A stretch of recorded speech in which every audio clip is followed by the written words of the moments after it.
तो हम लोगों ने देखा था कि एनर्जी जो मिलता है हम लोग को वो मिलता है कार्बोहाइड्रेट, प्रोटीन से भी मिलता है एंड और एक देखा था हम लोगों ने लिपिड्स।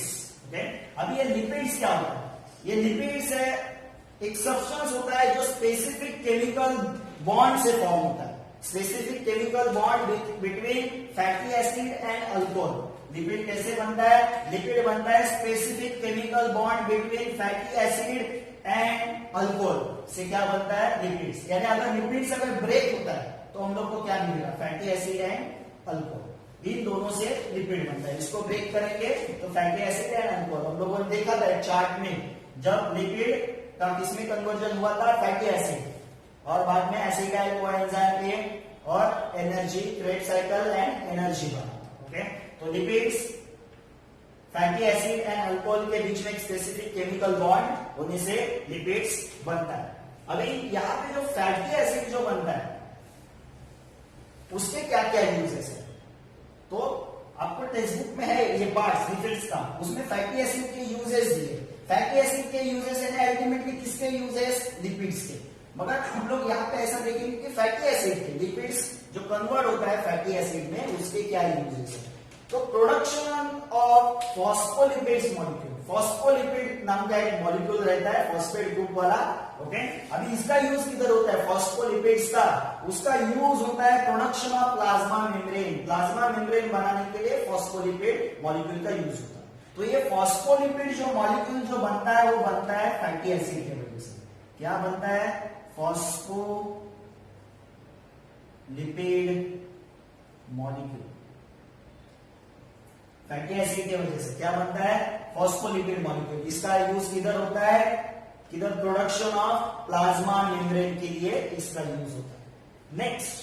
नेक्स्ट है production of hormone. Production of hormones, different hormones जो बनते हैं हमारे बॉडी के अंदर, वो प्रोड्यूस करने के लिए इस फैटी एसिड का यूज होता है। अभी कौन कौन से हार्मोन? प्रोजेस्टेरॉन है, एस्ट्रोजन है, टेस्टोस्टेरोन है, अल्डोस्टेरोन। कौन कौन से हार्मोन है? प्रोजेस्टेरॉन, एस्ट्रोजन, अल्डोस्टेरोन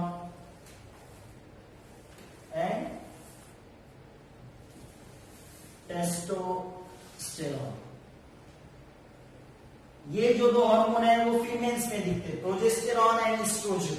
ये जो हार्मोन्स है वो टेस्टिस में रहता है मेल के अंदर, और ये रहता है किडनी के अंदर, अल्डोस्टेरोन। ओके, तो फैटी एसिड का यूज फॉस्फोलिपिड मॉलिक्यूल बनाने के लिए।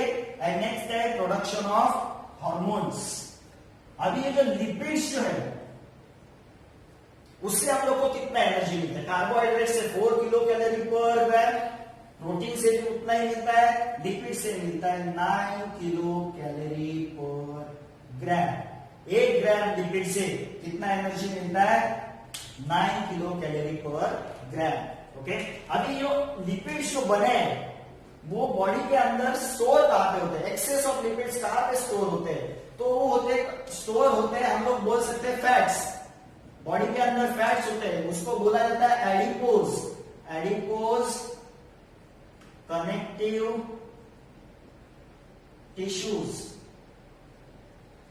एडिपोज फैट्स के अंदर ये लिपिड्स स्टोर होते हैं। ओके, तो जब भी हम लोग फास्टिंग करते हैं तो देखो हम लोग का फैट्स कम होता है। बॉडी हम लोग का थोड़ा जो फैट पर्सन होता है जब फास्टिंग करता है बहुत दिनों के लिए, तो उसका देखो फैट्स कम होता जाता है, उसका जो चर्बी रहता है वो थोड़ा ऐसा कम होता जाता है, वो थोड़ा थीन दिखने लगता है। वो क्यों? क्योंकि ये एडिपोज कनेक्टिव टिश्यू जिसमें क्या स्टोर है? लिपिड। ये लिपिड ब्रेक होके फैटी एसिड से हम लोग को एनर्जी देता जाता है। तो जितना ये फैटी लिपिड्स ब्रेक होगा फैटी एसिड में, जितना हम लोग एनर्जी कंज्यूम करते जाएंगे उतना वो लिपिड्स कम होता जाएगा, यानी फैट्स क्या होता जाएगा? कम। तो ये देखा हम लोगों ने लिपिड्स किससे बनता है? Specific chemical bond between fatty acid and alcohol, उससे बनता है लिपिड्स। लिपिड्स से हम लोग को कितना एनर्जी मिलता है? 9 किलो कैलोरी पर ग्राम। अभी लिपिड्स का जो पार्ट है फैटी एसिड, ब्रेक होने के बाद जो फैटी एसिड बनता है उसका यूज किधर होता है? तो फर्स्ट यूज है उसका फॉस्फोलिपिड मॉलिक्यूल बनाने के लिए, इस फॉस्फोलिपिड मॉलिक्यूल का यूज होता है प्लाज्मा मेम्ब्रेन बनाने के लिए, और सेकेंड यूज इंपॉर्टेंट है प्रोडक्शन ऑफ हार्मोन्स। कौन कौन से हार्मोन्स बनाता है? प्रोजेस्टेरॉन, एस्ट्रोजन, ये फीमेल में होते हैं, अल्डोस्टेरॉन किडनी में होता है, और ये टेस्टोस्टेरॉन ओके जो मेल में होता है। नेक्स्ट हम लोग का कंसेप्ट है विटामिन। अभी कौन कौन से विटामिन होते हैं? तो विटामिन होते हैं ए, बी, सी, डी, ई, के, A B C D E के। अभी उसमें से ए, डी, ई एंड के, ये जो विटामिन है वो है फैट सोल्यूबल, फैट में सोल्यूबल होते हैं। और बी एंड सी, ये जो विटामिन होते हैं वो होता है वाटर सोल्यूबल। विटामिन करके एक छोटा सा टॉपिक है आपके टेक्स्ट बुक में, कौन से विटामिन होते हैं? A B C D E के। उसमें से ए डी ई के एडेक्ट, इसको आप ऐसे याद रख सकते हो, एडेक्ट ये होता है फैट में सोल्यूबल, वाटर में सोल्यूबल नहीं। बी एंड सी, ये जो विटामिन है वो वाटर सोल्यूबल है। अभी विटामिन यानी क्या? विटामिन की क्यों जरूरत होती है? विटामिन यानी क्या? A group of heterogeneous compound. Heterogeneous यानी क्या? अलग अलग कंपाउंड, सेम कंपाउंड में अलग अलग कंपाउंड जब ज्वाइंट होते हैं, ग्रुप यानी बहुत सारे हेटेरोजीनियस कंपाउंड ज्वाइंट होके क्या बनता है? विटामिन। और ये विटामिन की जरूरत क्यों होती है? Proper operations of various process in the body. Body के अंदर जो डिफरेंट बायोलॉजिकल प्रोसेस होते हैं ओके, वो प्रोसेस होने के लिए डिफरेंट जो प्रोसेस बॉडी के अंदर होते हैं वो प्रोसेस ठीक से होने के लिए इन विटामिन की जरूरत होती है। विटामिन क्या होता है? Group of heterogeneous compound, group of heterogeneous compound. इस विटामिन की जरूरत होती है प्रॉपर प्रोसेस होने के लिए, बॉडी के अंदर डिफरेंट प्रोसेस प्रॉपर तरीके से होने के लिए। ओके, विटामिन के टाइप्स देखे हम लोगों ने, ए बी सी डी के। एडेक्ट जो है ए डी ई के फैट सोल्यूबल है, बी एंड सी क्या है? Water soluble. ओके, अभी और एक हम लोगों ने देखा था इसमें FADH2 एंड NADH2, ये हम लोगों ने प्रीवियसली देखा था। Energy production through aerobic respiration, उसमें देखा था, ये दो बने थे FADH2 एंड NADH2। अभी FADH2 जो है वो बनाने के लिए रिबोफ्लाविन जिसको बोलते हैं विटामिन B2, इसका यूज होता है ये बनाने के लिए FADH2। एंड NADH2 बनाने के लिए जो विटामिन यूज होता है उसका नाम है निकोटिनामाइड, इसका नाम है B2। ओके, ये विटामिन बी के ही टाइप्स है, रिबोफ्लाविन एंड निकोटिनामाइड। तो FADH2 बनाने के लिए इसका यूज होता है, इस विटामिन का, एंड NADH2 बनाने के लिए इस विटामिन का यूज होता है। तो विटामिन हो गया, विटामिन यानी ग्रुप ऑफ हेटेरोजीनियस कंपाउंड, और इस विटामिन की जरूरत होती है बॉडी में जितने भी प्रोसेस है वो ठीक तरीके से होने के लिए। विटामिन के टाइप देखे हम लोगों ने, A B C D E के। ओके, उसमें से ए डी ई के एडेक्ट fat soluble, B and C water soluble. Okay, and ये जो हम लोगों ने एंजाइम जो बने थे एरोबिक रेस्पिरेशंस में, FADH2 flavin adenine dinucleotide and nicotinamide adenine dinucleotide, ये दोनों बनाने के लिए इस विटामिन की जरूरत होती है रिबोफ्लाविन, और ये बनाने के लिए निकोटिनामाइड, ये विटामिन की जरूरत होती है। नेक्स्ट हम लोग का जो टॉपिक है वो है सेल डिवीजन। हमारे बॉडी के अंदर सेल कैसे डिवाइड होता है, मगर वो सेल डिवीजन सीखने से पहले हम लोग को क्रोमोसोम के बारे में पता होना चाहिए। ओके, तो हमारा टॉपिक है क्रोमोसोम। हमारे सेल के अंदर कितने क्रोमोसोम होते हैं? 46। 46 क्रोमोसोम होते हैं ह्यूमन बीइंग के अंदर। ओके, और वो क्रोमोसोम रहते हैं ऑलवेज पेयर्स में। तो 46 का कितना पेयर्स होगा? 23 पेयर्स। पेयर यानी एक पेयर में 2 होता है, तो 46 क्रोमोसोम रहते हैं और वो पेयर में रहता है ऑलवेज, यानी 2-2 का जोड़ी रहता है। तो वो कितने हो गए पेयर्स? 23। अभी इस 23 में जो है फर्स्ट जो 22 है एंड लास्ट 23rd वाला, फर्स्ट जो 22 है वो मेल एंड फीमेल में सेम रहते हैं, मेल में भी और फीमेल में भी। उसको बोलते हैं ऑटोजोम्स या फिर होमोलोगस। ऑटोजोम्स या फिर होमोलोगस। लास्ट 23rd वाला जो है वो मेल में अलग होता है एंड फीमेल में अलग होता है। जैसे कि मेल में वो एक्स वाई होता है एंड फीमेल में वो एक्स एक्स होता है। ओके, तो ये जो है उसको बोलते हैं हेटेरोलोगस। क्या बोलते हैं उसको? हेटेरोलोगस, या फिर उसको सेक्स क्रोमोसोम बोलते हैं, क्योंकि ये डिसाइड करता है कि जो नया जो लिविंग ऑर्गेनिज्म फॉर्म होगा वो कौन होगा, जो चाइल्ड फॉर्म होगा वो कौन होगा, वो गर्ल होगा या फिर बॉय होगा। ओके, तो क्रोमोसोम कितने रहते हैं? 46 पेयर में रहते हैं, इसके लिए 23 पेयर्स।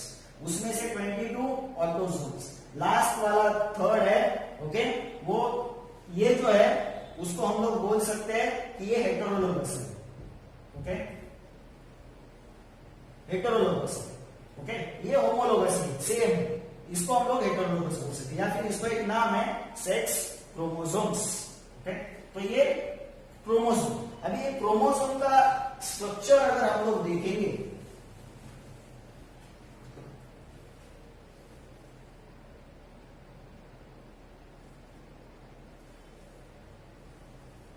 कुछ इस तरीके का उसका स्ट्रक्चर होता है क्रोमोसोम का। ये जो अपर आर्म रहता है उसको बोलते हैं पी आर्म, ये जो लोअर रहता है उसको बोलते हैं क्यू आर्म। ये जो बीच में जहां पे ये अटैच है, ये देखो ये पॉइंट, उसको बोलते हैं सेंट्रोमियर। सेंट्रोमियर बोलते हैं। ओके, ये है क्रोमोसोम जिसके 2 आर्म्स है, पी आर्म्स, क्यू आर्म्स और सेंट्रोमियर। अभी ये क्रोमोसोम कैसे बनते हैं? जैसे कि हम लोग के बॉडी का सेल है, सेल के अंदर ये सपोज सेल है, सेल के अंदर न्यूक्लियस, न्यूक्लियस के अंदर क्रोमोसोम रहता है। क्रोमोसोम कैसे बनता है? क्रोमोसोम बनता है डीएनए से। ओके, अभी ये जो डीएनए जो रहता है वो बहुत बड़ा रहता है, बहुत बड़ा रहता है। हमारा सेल, बॉडी का सेल बहुत इतना छोटा रहता है, वो ऐसे ही नहीं दिखता, माइक्रोस्कोप के अंदर देखना पड़ता है। उसके अंदर न्यूक्लियस, तो न्यूक्लियस कितना छोटा रहेगा, उसके अंदर क्रोमोसोम्स रहता है, यानी इसके अंदर डीएनए रहता है। तो इतना बड़ा डीएनए इस न्यूक्लियस के अंदर फिट करना इम्पॉसिबल है। तो वो डीएनए क्या करता है? खुद को फिट करने के लिए ऐसा कॉइलिंग बनाता है, ऐसा कॉइलिंग बनाता है। कॉइल, जैसे कि हम लोग के पास ऐसा एक बाउल है, उसके अंदर हम लोग को एक बड़ा सा नूडल्स रखना है, तो हम लोग उसको ऐसा स्ट्रेट रख सकते हैं क्या? रहेगा क्या? नहीं। अगर वही नूडल्स अगर हम लोग उसको ऐसा कॉइल करके रखेंगे तो बराबर रहेगा। वैसे ही हमारे इस न्यूक्लियस में, सेल के न्यूक्लियस में जो डीएनए है वो कॉइलिंग करता है, कॉइलिंग करता है और छोटा सा स्ट्रक्चर बनाता है। जब वो कॉइलिंग करता है तब वो क्रोमोसोम हो जाता है। क्या हो जाता है? क्रोमोसोम, कॉइलिंग फॉर्म में। ऐसा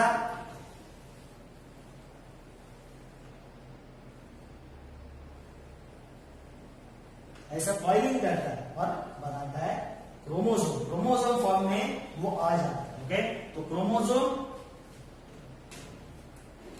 ऐसा स्ट्रक्चर, उसका एक बेसिक स्ट्रक्चर है, P arm, centromere, Q arm. अभी क्रोमोसोम के 9th स्टैंडर्ड में हम लोगों ने सर्टेन टाइप्स देखे, मेटासेंट्रिक, सब मेटासेंट्रिक, एक्टोसेंट्रिक एंड टेलोसेंट्रिक। ओके, ऐसे हम लोगों ने यहाँ पे टाइप्स देखे थे। कहां पे देखे थे? 10th स्टैंडर्ड में।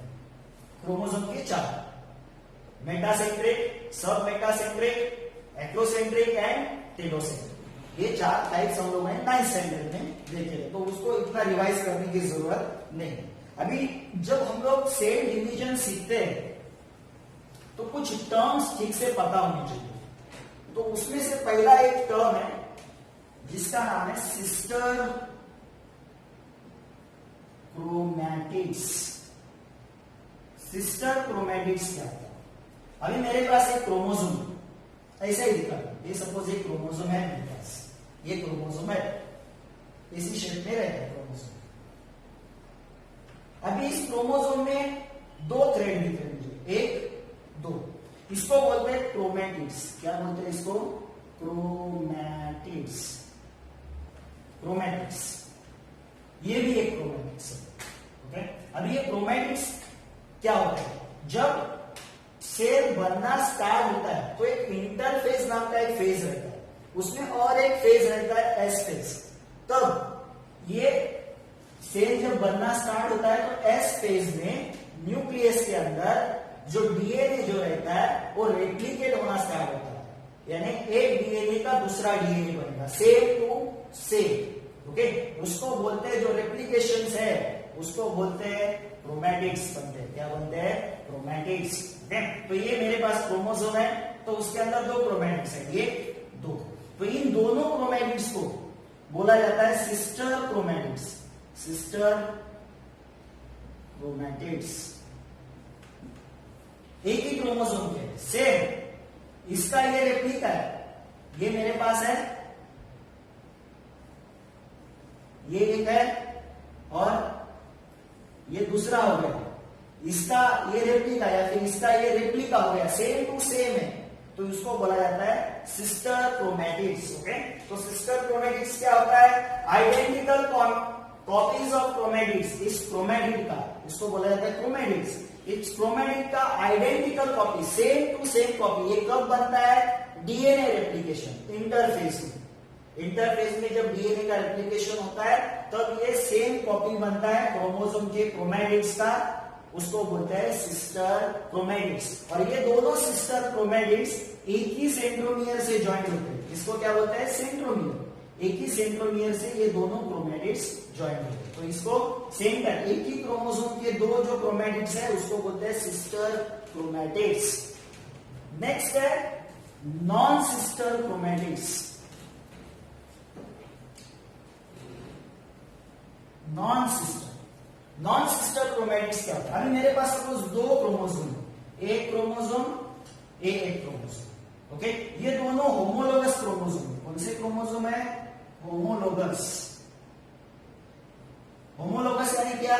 सेम क्रोमोसोम, मगर एक मदर का है और एक फादर का। ओके, सेल के अंदर, न्यूक्लियस के अंदर जो क्रोमोसोम रहते हैं मदर एंड फादर के, बहुत सारे ऐसे, कितने क्रोमोसोम है? फर्स्ट 22 क्रोमोसोम जो है वो सेम रहता है, मदर में भी फादर में भी। उस 22 में से ये मेरे पास क्रोमोसोम है, क्रोमोसोम का पेयर है। ओके, एक मदर का, एक फादर का, सेम क्रोमोसोम, दोनों सेम। अभी इसका जो क्रोमैटिड्स है, ये वाला क्रोमैटिड्स एंड इस क्रोमोसोम का क्रोमैटिड्स, इन दोनों क्रोमैटिड्स को बोलते हैं नॉन सिस्टर क्रोमैटिड्स। ओके, ये एक क्रोमोसोम है, एक क्रोमोसोम, दोनों होमोलोगस है, दोनों क्रोमोसोम सेम है, मगर एक मदर का है, एक फादर का है, तो उसका, इसका एक क्रोमैटिड्स एंड इसका एक क्रोमैटिड्स, उसको बोलते हैं नॉन सिस्टर। ये भी ले सकते हैं, ये या फिर ये ऐसा भी ले सकते हैं, ये और ये भी नॉन सिस्टर हो गया, ये और ये भी नॉन सिस्टर हो गया, ऐसा कुछ नहीं, कौन से भी दो क्रोमैटिड्स ले सकते हैं, तो ये हो गया non sister chromatids. Okay, next इसका जो कंसेप्ट है वो आता है ड्यूरिंग द सेल डिवीजन, वो है ओवरलैपिंग। अभी ओवरलैपिंग, ये मेरे पास सपोज क्रोमोसोम है,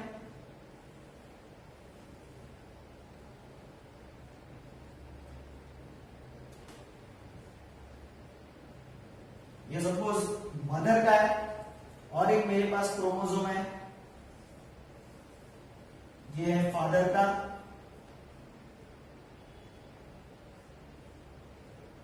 ये ओवरलैपिंग होता है मियोसिस में, माइटोसिस में नहीं होता, मियोसिस में। ओवरलैपिंग यानी क्या?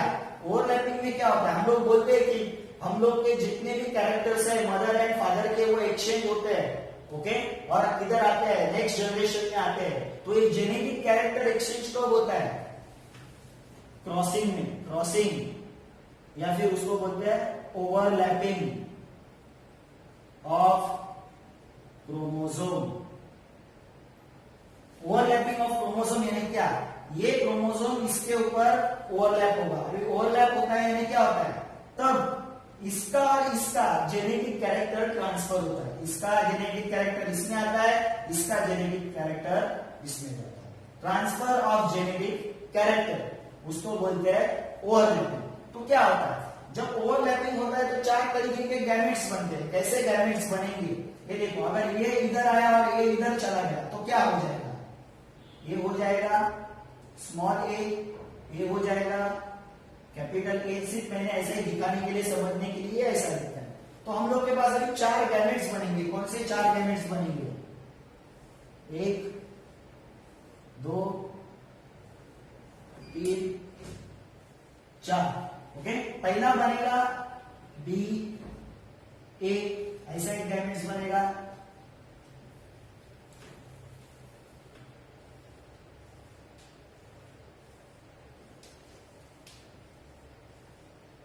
पहला बनेगा डी ए, दूसरा बनेगा डी स्मॉल ए, बाद में बनेगा स्मॉल बी कैपिटल ए, और